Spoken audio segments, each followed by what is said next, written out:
Cuando alguien recibe una herencia en Bolivia, puede ser algo que le cambie la vida, ¿verdad? Pero ojo, también es todo un viaje legal lleno de decisiones que son, cruciales. Así que hoy vamos a desglosar ese camino paso a paso, viendo qué dice la ley boliviana al respecto.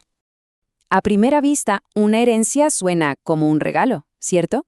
Pero, ¿y si ese regalo viene con un montón de deudas? La ley en Bolivia, de hecho, obliga a cada heredero a plantearse esta pregunta. ¿Esto es de verdad un beneficio o es más bien una carga oculta? Bueno, vamos al grano. Desde el mismísimo momento en que una persona fallece, para sus herederos se activa una decisión. Y no es cualquier decisión, ¿eh? Es inmediata, es fundamental y sobre todo es legalmente vinculante. De aquí parte todo. Aquí el camino se bifurca. Hay dos opciones y son súper claras. La primera, aceptar la herencia. Esto significa quedarse con todo, lo bueno y lo malo, los bienes y las deudas. La segunda, renunciar a ella, o sea, rechazar el paquete completo, de manera oficial. Y no hay grises. O todo o nada. Y ojo con esto porque aquí viene un detalle legal que es importantísimo. El peso que tiene esta decisión. El artículo 1022 del Código Civil dice que sus efectos son retroactivos. ¿Qué quiere decir esto? Que para la ley es como si la decisión se hubiera tomado en el mismo instante del fallecimiento. Si se acepta, se es heredero desde ese segundo. Y si se renuncia, es como si nunca se hubiera tenido ese derecho. Así de tajante. Ok, la elección es personal, sí, pero eso no significa que se pueda hacer como a uno se le ocurra. La ley pone reglas bien estrictas que no se pueden negociar. A ver, veamos qué dice el Código Civil sobre esto. Son básicamente 4 pilares que lo definen todo. Primero, es todo o nada. El artículo 1019 es súper claro en esto, ¿eh? No se puede decir, me quedo con la casa pero rechazo las deudas. Imposible. Segundo, la decisión es para siempre. Una vez tomada, no hay vuelta atrás. Tercero, es una elección súper personal. Cada heredero va por su lado y decide. Y cuarto, y esto es muy importante según el artículo 1018, no se puede negociar la herencia de alguien que todavía está vivo. Cualquier pacto de ese tipo es nulo. Y esto nos conecta con el punto que quizá es el más crítico de todos, la irrevocabilidad.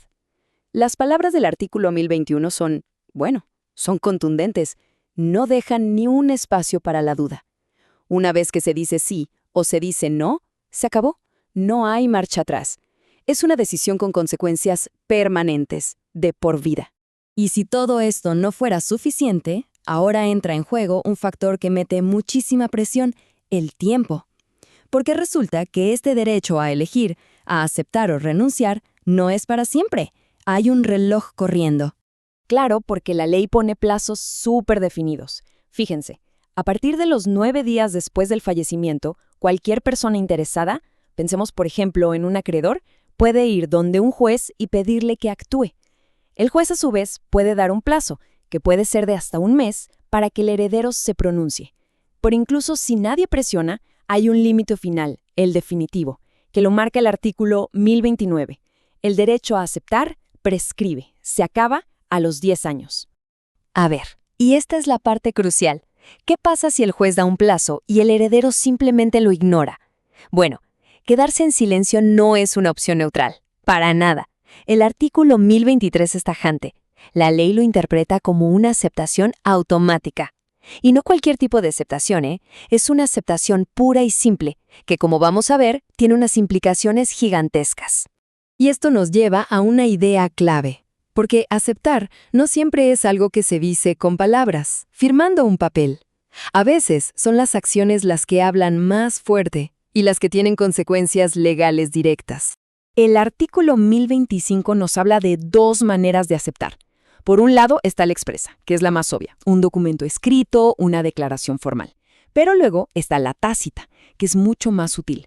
Esto pasa cuando alguien hace algo, un acto, que por su naturaleza solo podría hacerlo si ya se considera heredero. O sea, es una aceptación con hechos, no con palabras. Entonces, ¿qué tipo de actos son los que la ley interpreta como un sí rotundo? Bueno, la ley da ejemplos muy claros. El artículo 1026 dice que vender o incluso regalar los derechos sobre la herencia es una aceptación clarísima.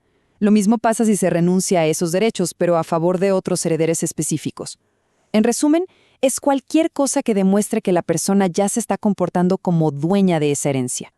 Pero claro, para que nadie acepte una herencia por accidente, el artículo 1028 también define lo que podríamos llamar actos seguros.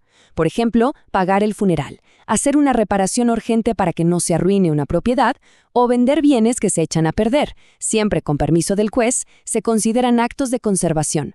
No son actos de aceptación. Es como proteger el patrimonio pero sin reclamarlo todavía. Y con todo esto sobre la mesa, llegamos al tramo final de este viaje legal. Y probablemente a la consecuencia más importante, la más crítica, de la forma más común de aceptar una herencia. Hablemos de la aceptación pura y simple. Esta es, digamos, la forma de aceptación por defecto, la que ocurre si no se especifica otra cosa. ¿Y cuál es su efecto según el artículo 1030?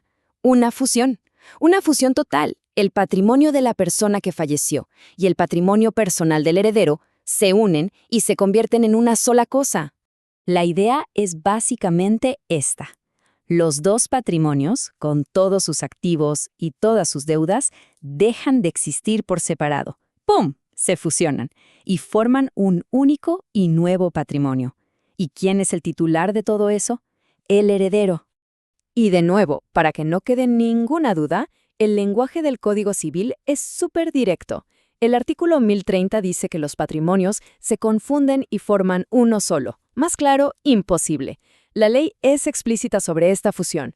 Y aquí, atención, porque esta es la conclusión más importante de todo esto.